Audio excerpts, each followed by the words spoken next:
صباح الخير، اهلا وسهلا بكم في قناه طبخ وفار المرموره. يا رب كلكم تكونوا بخير. النهارده هنعمل غدوه حلوه خالص بالفراخ. هتبل الفراخ بتتبيله بسيطه جدا وطعمها في منتهى الجمال. عايزه اقول لكم طعمها لذيذ جدا وريحتها حكايه. هحشيها بالفريك، هقدمها مع مايونيز، صوص جبنه، بطاطس. عايزه بس اوريكم السوا بتاع الفراخ ازاي مستويه جدا. بص حبايب قلبي، مستويه خالص زي بدوب. بصوا طعمها جميل، جربوها. يلا نبدأ مع بعض الفيديو ونشوف هنعملها ازاي. هنبدأ مع بعض. هنتبل الفراخ. هنا اول حاجة معايا فرخة مغسولة كويس، غسلها بالملح والخل والليمون، غسلها كويس ونصفيها. تاج للتتبيلة معلقتين مايونيز كبار، معلقتين زبادي، معلقتين زيت، معلقتين صلصة، معلقة مستردة كبيرة، معلقة خل كبيرة. للبهارات هنحتاج معلقة ملح صغيرة، هحتاج معلقة كبيرة تتبيلة فراخ تديها طعم حلو جدا للفراخ، معايا نص ليمونة، ربع معلقة فلفل أسود، معلقة صغيرة كركم، معلقة صغيرة 7 بهارات، 5 فصوص من الثوم، رشة حبهان مطحون. هجيب بولة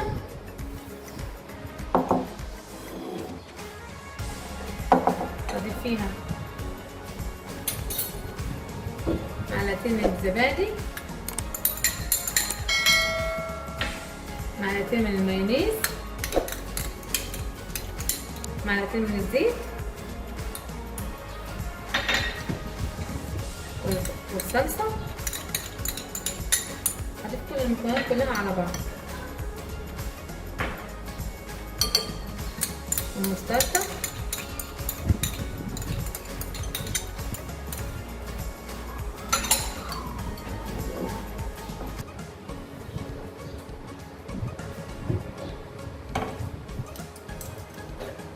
هضيف 5 فصوص الثوم،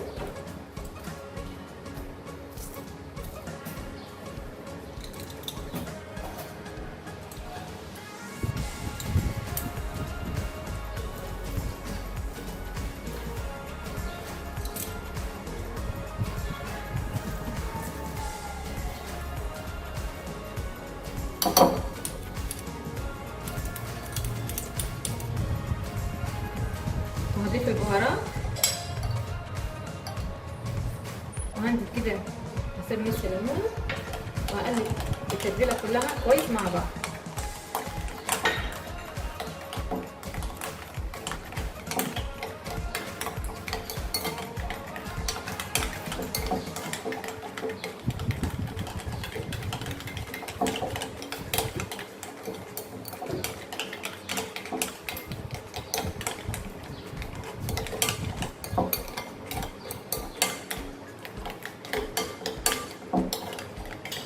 الزبادي والمايونيز هنا بيدوا خلوا الفراخ طريه معايا، طعمها لذيذ وبتستوي بسرعه. بعد ما قلبت المكونات كويس مع بعض، هجيب الفراخ مغسول طبعا كويس معايا، وهبتدي كده اتبلها من بره ومن جوه. هاخد كده من التتبيله واتبل الفراخ من جوه ومن بره، وانا عملت فتحات كده بصدرها بالسكينه من جوه عشان اللحمه تشرب معايا وتبقى طعمها حلو. اهم حاجه تتبلها كويس.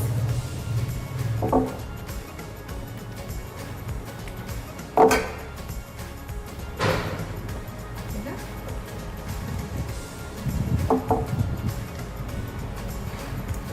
كميه التتبيله كلها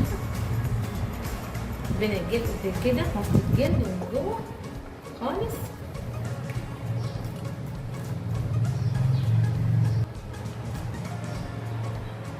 هغطيها واسيبها كده 4 ساعات، وهرجع احشيها معاكم. وانت لو معاك وقت ممكن تبيتيها في الثلاجه، تفرق جدا في الطعم.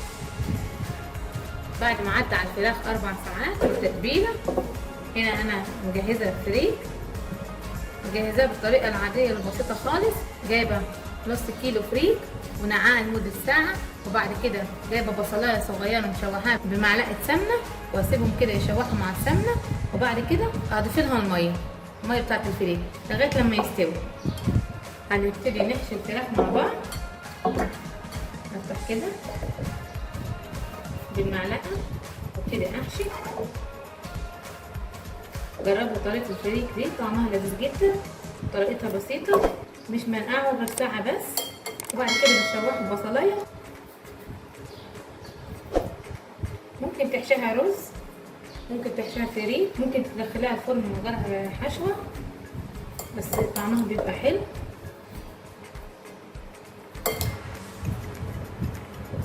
حشيها كده كويس. هبتدي ادخل كده وادوس بالمعلقه. لما بحشي الفراخ او الفريك بياخد من التتبيله بيبقى طعمه خطير. هبتدي اقفلها كده.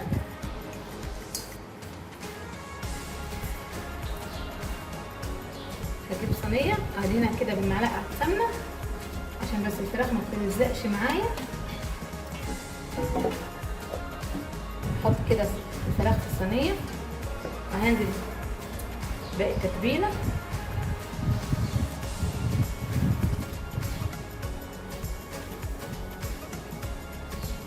كده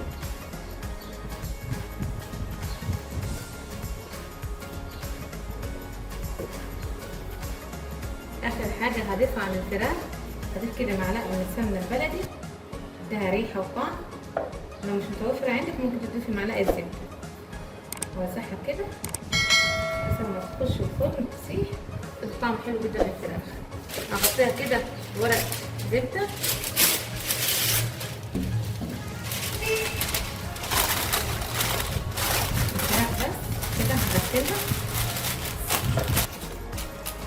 هغسلها كده كويس عشان تستوي معايا بسرعه.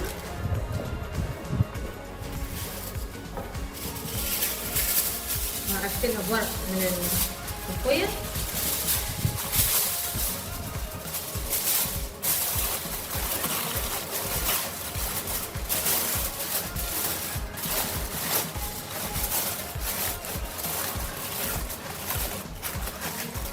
كده كويس.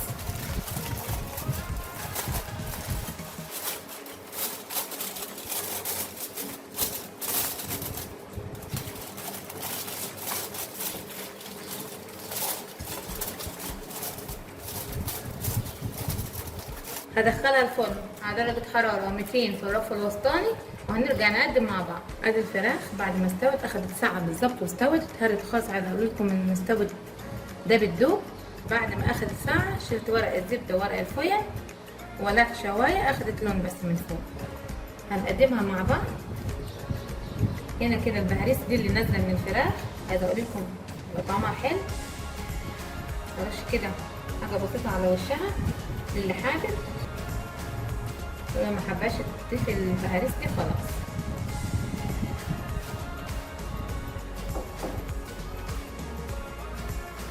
هقدمها مع مايونيز صوص الجبنه وهقدمها مع بطاطس.